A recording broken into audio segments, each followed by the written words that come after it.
Silakan Kak Dani. Apa nih yang jadi tipsnya supaya kita itu kayak tadi yang dibilang sama Joe, supaya kita tuh nggak takut gitu loh mau cerita. Karena kadang yang bikin kita takut buat cerita, buat engage sama orang lain itu tuh perasaan, gue kalau cerita ini bikin orang lain ilfil nggak sih? Ini bikin orang lain jengah nggak sih? Kayak gitu. Oke, baik. First of all, terima kasih Kak Dito, Kak Jo sudah dibuka teman-teman yang ada secara online di Zoom meeting ini dan juga yang akan menyaksikan secara recorded. Saya ucapkan selamat datang dan terima kasih ya sudah menyaksikan. Dan karena sesi ini direkam pada tanggal 6 Juni, ya, 6 Juni 2025 dan kebetulan jatuh di Hari Raya Idul Adha, saya ucapkan selamat Hari Raya Idul Adha ya bagi teman-teman yang merayakan, kakak-kakak yang merayakan. Oke, baik. Kembali ke pertanyaannya, bagaimana sih caranya agar kita bisa berbagi dan enggak membuat orang lain merasa ilfeel? Berbagi itu bisa banyak hal ya. Berbagi bisa berbagi cerita, bisa berbagi pengalaman, bisa berbagi materi, berbagi itu bisa banyak hal. Topik utamanya adalah bagaimana caranya kita bisa berbagi dan tidak membuat orang lain merasa ilfeel. Nah, sekarang sebelum saya jawab pertanyaan itu, saya mau tanya dulu kembali nih. Mungkin bagi Kak Dito, Kak Jo, atau bagi teman-teman yang hadir hari ini, atau bagi Anda yang sedang menyaksikan secara recorded. Kenapa penting bagi kita untuk tidak membuat orang lain merasa ilfeel? Why is it important? Pertanyaan, apakah itu penting atau tidak? Dan kalau penting, kenapa? Silakan. Mari kita diskusi. Oke, buat kakak-kakak yang mau menuliskan di chat boleh, yang mau Ini BTW, menyampaikan mohon maaf secara ya, saya langsung lagi juga agak boleh. kurang enak badan sedikit, jadi suaranya agak sengau. Tapi Oke, silakan. pahami Kak Dani. Oke, kenapa penting? Terutama ya kalau dari saya ya, itu adalah kalau menurut saya pertama karena memperkenalkan diri saya, membuka diri lah sebagai sarana atau cara saya menyampaikan ke orang lain, saya tuh mau membuka diri saya loh mau open padamu, kepada kalian. Jadi saya menceritakan sesuatu yang entah itu pengalaman pribadi atau mungkin juga opini pribadi, pendapat kayak gitu. Oke, baik. Jadi Kak Dito ingin membuka diri kepada orang lain, betul ya? Ya, Betul ya? Oke, sambil kita juga ini sedang mendapatkan nih beberapa chat ya dari teman-teman nih beberapa poin-poinnya bagus-bagus. Kenapa penting bagi kita untuk menjadi seorang likable person? Jawaban singkatnya, ada jawaban singkat, ada jawaban panjang. Jawaban singkatnya, karena kita berhadapan dengan manusia. Betul? Ada di sini yang sudah nggak berhadapan dengan manusia lagi? Kita walaupun berhadapan dengan animals pun kita mau disukai oleh animal itu kan. Kalau nggak mereka nggak mau dengerin kita, betul? Betul ya? Kecuali nanti kita sudah berhadapan dengan AI, 100%. Mereka sudah nggak perlu likable lagi. Yang penting kasih prompt yang benar, selesai. Tapi selama kita masih berhadapan dengan manusia, human beings atau living beings yang punya logika dan emosi, sangat penting kita menjadi seseorang yang likable. Kenapa? Karena 80% plus keputusan dibuat secara emosional, bukan logika. Betul? Setuju atau tidak? Setuju? waduh. Setuju 80% banget. keputusan yang dibuat oleh manusia dibuat secara emosional, bukan logika. Itulah kenapa kalau kita perhatikan, itulah kenapa kita terkadang mau beli dari seorang salesperson yang mungkin ilmunya nggak setinggi yang lain, tapi cara bicaranya bikin ngerasa enak, betul? Kita lebih pilih berteman dengan orang yang lebih vibes ya. Kalau bahasa anak muda sekarang we vibe ya, we vibe, we tribe. Walaupun mungkin mereka tidak punya banyak ilmu, atau mungkin mereka secara karir biasa-biasa aja, tapi kok kayaknya kita lebih senang berteman sama mereka. Kalau kita cari yang tidak seperti itu, ya mungkin kalau ada perlunya beda. Kemudian, kadang-kadang kita kalau lihat sinetron-sinetron di Indosiar dulunya gitu ya, kalau sekarang di Netflix, di video ya, kenapa terkadang kita membuat keputusan mencari pasangan itu nggak pakai logika? Oh, Kok ada jangan. kayaknya orang lebih gimana, lebih bagaimana, bibit bebet bobotnya lebih tinggi, tapi mereka bisa fall in love dengan orang yang mungkin nggak punya apa-apa. Bagaimana kita bisa menjelaskan itu semua? Apa alasannya? Ya, Kak, saya dulu ya, kalau misalkan Kak Dito, Kak Jo, saya kalau nonton Hmm. saya kalau nonton India. sinetron gitu ya, saya suka emosi sendiri. Ujung-ujungnya orang yang sudah sangat baik, sudah punya segalanya, ditinggal untuk orang-orang yang mungkin gak punya apa-apa. Aneh kan? Walaupun ujung-ujungnya mungkin ke depannya mereka menyesal atau tidak, itu Bayang. urusan masing-masing ya. Tetapi mereka pada saat itu membuat keputusan yang mungkin secara rasional nggak masuk akal. Hmm. Kenapa ada mobil yang sama? Bisa dijual oleh dua orang yang berbeda dengan harga yang berbeda, tapi bisa ada satu yang berhasil, satu yang tidak. Kenapa ada, mungkin kita yang masih kuliah ya. Di sini apakah ada yang masih kuliah? Boleh tuh angkat tangan? Saya dong masih kuliah nih Kak. Kang Jo masih kuliah. Di sini ada lagi yang masih kuliah? Atau baru mungkin sudah Baru banyak, lulus. pasti semua sudah Hmm. melewati bangku kuliah. Betul ya? Ada nggak? Saya mau tanya ya, coba kita diskusi. Ada tidak seorang dosen yang pinternya bukan main, gelarnya banyak, dihormati secara nasional bahkan internasional, oke? Okay? Tapi kalau ngajar itu nggak seru. Baik, hari ini kita akan belajar tentang materi ABC. Silahkan buka bukunya. Ya, mari kita diskusi. Sama dibandingkan dengan seorang dosen yang mungkin masih baru. Mungkin secara materi mereka tidak seberapa dibandingkan mereka ya. Mungkin secara gelar juga tidak seberapa. Cuman kok kayaknya kok kita lebih suka sama mereka. Apa alasannya? What is the reason? Coba. Mungkin salah satunya adalah Kembali. cara dia Ya, menyampaikan kali ya. Cara dia cara dia menyampaikan. menyampaikan sebuah pesan, khususnya materinya mereka. Kalau misalnya membawakannya secara boring, hanya sekedar slide per slide, itu akan, ya khususnya kita para mahasiswa ya, jadinya bosan banget sih dia nyampain apa. Itu juga kita bisa baca di slide gitu loh. Tanpa adanya contoh, tanpa adanya berbagai kalimat yang mungkin dapat menarik perhatian kita, mungkin dengan studi kasus, gitu Kak. Setuju. Nah, Ya, ini Jo juga ada keren nih. banget. Ada Keren nih, banget. ada Silakan yang tadi tuh. ngasih tahu Silakan. secara anonim tapi ya.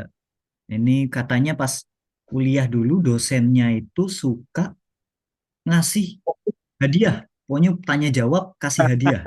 Coklat kayak gitu. Billy. Kebayang, kebayang. Oh iya, ini Walaupun buat mungkin hadiahnya nggak kakak-kakak, seberapa ya. buat teman-teman, kalau ada yang mau ngasih tanggapan, bahkan secara anonim boleh ya, Iya, silakan. kasih tahu aja ke Jadi kita, ke kita host. sesinya hari ini jangan Mhm. terlalu one sided ya. Kita mari kita diskusi ya, jadi lebih seru. Ya, Ya, Mhm. silakan Karito. Tadi dilanjutkan tadi apa? Ya, itu Oke, baik. untuk Terima kasih ya Kak Dito dan tadi yang memberikan pesan secara anonim dan juga Kak Jo ya. Betul sekali. Ya, ujung-ujungnya itu semua kan termasuk gimmick ya sebenarnya. Tapi itu sebenarnya cara menyampaikan sesuatu, cara menyampaikan sebuah pesan dan itu menunjukkan a person who is likable, seseorang yang lebih disukai ya. Seseorang yang lebih disukai. Jadi ini kunci pertama. Ini kunci pertama dan ini sesuatu yang harus kita terima. Seseorang yang lebih disukai, biasanya pintu mereka banyak yang lebih bisa terbuka dibandingkan dengan mereka yang tidak terlalu disukai. Saya belum ngomong pintar ya di sini ya. Saya belum ngomong uh, good looking ya di sini ya. Saya belum ngomong secara materi ya di sini ya. Saya cuma ngomong seseorang yang bisa menjadi seseorang yang likable. biasa mereka bisa membuka lebih banyak pintu dibandingkan dengan mereka yang belum, saya pakai kata belum ya, karena bisa dipelajari, belum terlalu likable. Siapa yang setuju di sini?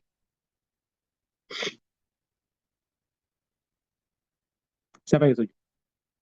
Apakah itu pintu rezeki? Apakah itu pintu kebahagiaan? Apakah itu pintu peluang? Apakah itu pintu cinta? Ya, apapun itu, pertemanan. Seseorang yang disukai bisa membuka lebih banyak pintu daripada mereka yang belum terlalu disukai. Itu pertama, itu kunci pertama. Kunci kedua, dan ini juga tidak kalah pentingnya, ya. Seseorang untuk bisa menjadi disukai, a likable person, a likable person. Saya nggak bilang dia harus jadi ekstrovert ya. To become a likable person, menjadi seseorang yang sangat disukai, apakah itu sesuatu yang datang dari lahir? Apakah itu bisa dipelajari? Kira-kira mana? Kan ada orang yang bilang ya, sama memang Hmm. dari dulunya udah begini. Kalau ngomong ketus, ya kalau lo suka bagus, kalau orang nggak pada terima ya sudah. Mau gimana? Ada ya yang seperti itu, betul? Oh, Pernah bertemu orang seperti kebetulan, itu? kebetulan saya juga pernah tuh menjadi orang seperti itu tuh, Kak. Nah, gimana tuh Kak Jo? Silahkan diceritakan. Ya, kebetulan ya memang, memang pada saat itu banyak yang sering komen lah, wah cara bicaranya terlalu menusuk gitu. Kemudian kebetulan banget berteman dengan Kak Dani, Kak Dito, dan juga kakak-kakak yang lainnya. Di situ saya mulai paham nih, Hmm. sebenarnya apa sih yang dimaksudkan. Kenapa kenapa bisa kalimat tersebut bisa ketus, bisa tidak disukai orang. Dan setelah ya istilahnya saya juga belajar lah. Bukan hanya sekedar diberitahu, tapi saya juga mau belajar. Ya tentunya itu sangat mengubah perspektif pandang orang ya. Yang awalnya mungkin melihat saya kesannya galak, jadi lebih friendly, jadi lebih ramah, khususnya perempuan ya, jadi lebih feminin gitu. Betul. Kak Jocelyn tergabung dalam komunitas Heart Speaks ya. Jadi isinya orang-orang positif semua. Bagi Wah, teman-teman yang bilang kalau saya lahir seperti ini gitu loh. Memang memang udah dari sananya Hmm. seperti itu. Coba deh gabung ke komunitas Heart Speaks. Hmm. Pikiran pasti akan berubah karena akan ketemu banyak orang-orang positif. Ya. Oke. Jadi pernah ya Kak Jo ya bertemu dengan orang yang seperti itu ya. pasti sering dong Kak. Nah, mungkin teman-teman yang ada di sini, yang ada di chat, apakah pernah bertemu dengan orang-orang seperti itu? Sama memang dari sananya orangnya judes, jutek. Saya orangnya introvert. Ya Ya kalau ketemu. misalkan Hmm. buktinya banyak kok orang yang oke-oke aja sama gue. Jadi memang Hmm. udah nggak bisa dirubah. Udah, saya memang orangnya seperti ini. Pernah nggak ketemu orang seperti itu? Ada nih Kak, anonim, anonim tapi tidak disebutkan namanya. Jadi It's katanya okay. memang memang pernah ada teman dekatnya yang Hmm, memang dari mukanya aja terlihat jutek nih Kak. Tapi setelah itu semakin kesini semakin dilihat dianya semakin kurang suka dengan sifatnya dan juga cara bicaranya. Jadi sekarang udah nggak deket lagi deh gitu katanya Kak. oke. Thank you for sharing. Ya, terima kasih udah sharing. Nggak perlu disebut namanya ya. Kesian. Nah, jadi begini. Kalau misalkan saya bisa tanya sama teman-teman, termasuk Kak Jo, Kak Dito, dan semua yang ada di ruangan, dan juga yang menyaksikan online, saya bisa tanya. Jangan berpikir ya. Kalau dalam waktu 5 detik saya tanya.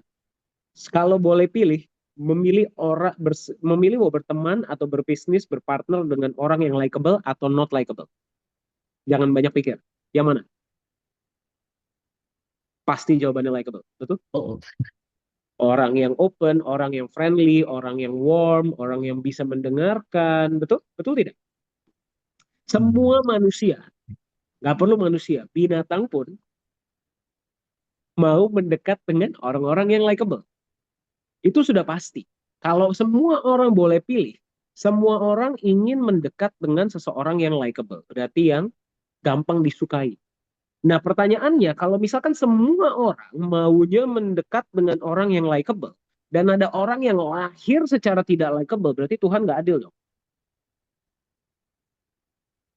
Berarti yang menciptakan Hmm. kita tidak adil dong. Karena berarti ada satu orang yang tidak punya privilege.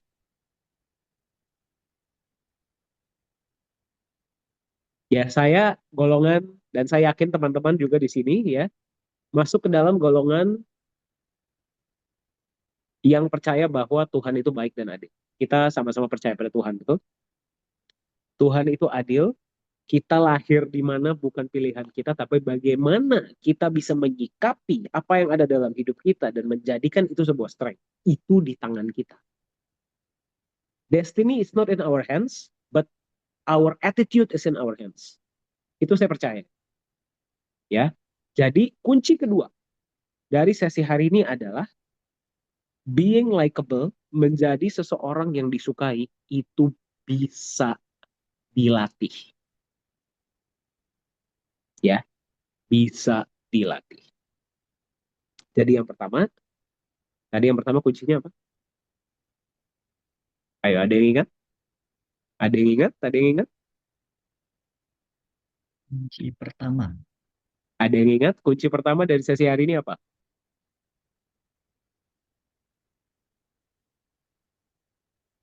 Semua orang, kalau boleh pilih, mereka akan pilih mendekat kepada orang yang likable. Kebo. Ya, dan likable itu akan membuka banyak pintu dalam hidup kita. Pintu rezeki, pintu kebahagiaan, pintu keharmonisan, segala macam.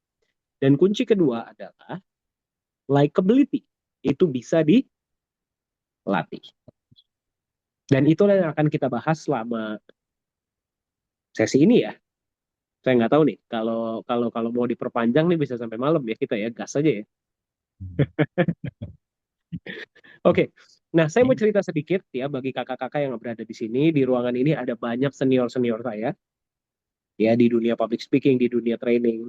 Saya mah belum seberapa ya dibandingkan Pak Frans, Kak Putih dan sebagainya ya teman-teman. Namun saya sangat-sangat bersyukur karena terima kasih Kak Mas ya. Saya sangat bersyukur karena saya itu diekspos kepada dunia public speaking itu di umur 18 tahun. Jadi kalau di sini bagi ada teman-teman yang masih di bawah 20 atau mungkin yang jiwanya masih di bawah 20 ya, jangan kecil hati. Ya, saya waktu itu ketika saya masih berumur 18 tahun, saya dipercaya untuk bukan dipercaya ya, saya menjadi bagian dari sebuah organisasi internasional yang bernama Toastmasters. Nah, jadi Toastmaster ini adalah organisasi yang sebenarnya dimulainya di Amerika, di United States, tapi dia punya organisasi di seluruh dunia, termasuk Indonesia.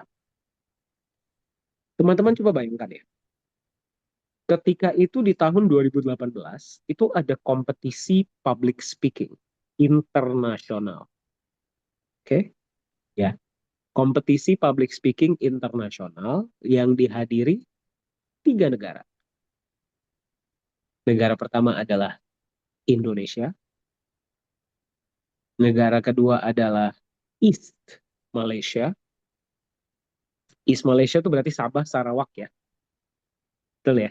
Dan yang ketiga adalah Brunei. Oke? Bayangkan ya. Ini kompetisi bergengsi, kompetisi elit yang diadakan waktu itu di Kuching, Malaysia. Yang hadir, yang tentu bisa naik ke panggung paling tinggi itu nggak sembarangan dong. Betul ya? Saya ngomong, I'm talking about doctors, CEO, lawyer, engineer. Wah, luar biasa lah ya. Umurnya pun sudah jauh, sangat senior, sangat senior. Sangat senior. I'm talking about mungkin sekitar 40 ke atas. Saya kucuk-kucuk datang, umur 18 tahun. Pengalaman belum seberapa. Waktu itu lulus kuliah pun belum. Bahkan sampai sekarang ya bagi teman-teman saya nggak punya gelar S1 ya. Saya baru akan mulai ngejar S1 saya dalam tahun ini. ya. Tapi waktu itu saya tidak selesai. Bahkan 2 kali saya masuk kuliah, dua-duanya saya tinggal. Gara-gara ketika itu saya mesti membantu keluarga bekerja. Jadi bagi teman-teman yang, Kak, saya nggak punya gelar, jangan berkecil hati. Ya, bukan berarti jangan selesaikan. Selesaikan, gelar itu sangat bagus. Saya aja sekarang baru mau mulai masuk ya. Umur saya 30 tahun ini. Ya, jadi saya baru mau mulai masuk kuliah gara-gara saya dikompori beberapa teman-teman kakak-kakak di ruangan ini. Ya, termasuk Kak Putih dan Kak Franz. Ya, dikomporin.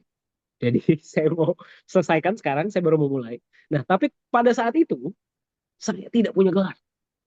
Baru lulus sekolah, nggak punya gelar, belum pernah kerja, nggak punya cerita, nggak punya pengalaman, tampang biasa-biasa aja, belum pernah speaking sebelumnya.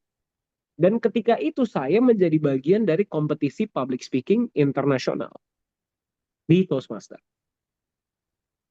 Dan sedikit konteks, Indonesia, saya orang Indonesia dan saya sangat-sangat cinta Indonesia. Makanan favorit saya adalah tempe, ya, bukannya Indian food, Indonesian food. Ya. Jadi, tapi sayangnya yang satu perhatikan adalah orang Indonesia itu kalau misalkan melihat orang luar negeri itu biasanya sedikit intimidated, Superior, jiper ya kalau bahasa anak muda. Wah gila, jiper. orang bule nih, gua apa sih Hmm. dibandingin mereka? Biasanya seperti itu. Dan itu menurut saya sangat unfortunate ya. Karena orang Indonesia itu cerdas-cerdas, baik hati, sopan, dan punya potensi. Long story short, waktu itu saya mewakili Indonesia, ya, karena kita melewati beberapa tahapan ya, bukan berarti saya dipilih secara random. Ada beberapa tahapan dan kebetulan saya berhasil nyampe di tahap paling atas. Jadi saya mau Anda semua bayangkan, teman-teman bayangkan ya, berhadapan dengan orang-orang hebat dari 3 negara ini. Oke, audiensnya ada sekitar 500 orang. Dan sampai sekarang dokumentasinya masih ada. Ya, persiapan mereka sangat luar biasa. Ya, sangat-sangat luar biasa. Tapi pada saat itu, puji Tuhan, alhamdulillah, saya yang menang. Di umur 18 tahun. Jadi itu mencetak rekor. Pemenang competition Toastmasters termuda sepanjang sejarah. Ya, pertanyaannya kok bisa? Lu emang siapa? Lu punya apa? Kok bisa lu bisa menang yang lain kalah? Padahal mereka ya punya pengalaman yang sangat luar biasa. Itu berarti saya membuktikan bahwa untuk menjadi seseorang yang likable, bukan berarti gelar tidak penting, jabatan tidak penting, ya, kemudian apa yang kita punya tidak penting, tapi itu semua secondary, bonus. Untuk menjadi seseorang yang likable, berarti ada kuncinya dong, dan itu bisa dipelajari dong. Betul tidak? Ya, kemudian saya menjadi seorang trainer, corporate trainer, dan saya bisa menjadi trainer. Terima kasih kepada mentor saya yang ada di room ini ya Pak Franz Budi.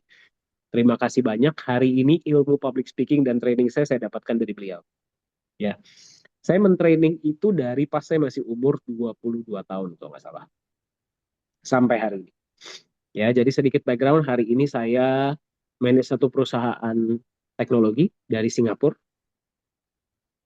Saya juga naik dari pas perusahaan ini baru dimulai itu di tahun 2000 berapa ya? 2020 pas pandemi. Ya, itu benar-benar perusahaannya masih baru, kita mulai hanya dengan 4 orang dan kita kantornya itu di rumahan sampai sekarang sudah ada di 60 negara. Ya, semua itu bisa terjadi karena saya mempelajari caranya menjadi seseorang yang likable. Ya, karena mentor saya pernah ngomong di pas saya masih muda, logic sells, logic tell, emotion sell. Coba kita ulang sama-sama. Logic Logic, Cell, tells, tells, emotion cell. tell, emotions sell. Nah, sell. Hmm. Dan orang mau berbisnis, orang mau menjadi pasangan, orang mau berteman, orang mau berpartner dengan seseorang yang mereka sukai. Setuju? Ya, mungkin saya provide sedikit konteks dulu ya, sebelum nanti kita masuk ke bagaimana sih caranya menjadi likable. Seperti itu, Joe dan Kadito.